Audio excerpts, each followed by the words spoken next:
Hi there. Today, I'm going to show you a simple way to auto-update apps on your iPhone 14 Plus, Pro Max. This handy feature ensures you always have the latest app features and security updates. First, let's go to your settings. Scroll down and tap App Store.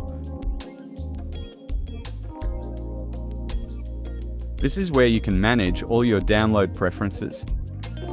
Under Automatic Downloads, you'll see App Updates. Make sure this toggle is turned on. This will automatically update your apps whenever updates are available. If you want to use mobile data for updates, you can turn on Automatic Downloads under Mobile Data. Be careful though, as this might use your data allowance. For larger updates, you can choose to be asked before downloading. Just tap App Downloads and select Ask if over 200 MB. This helps manage your data usage.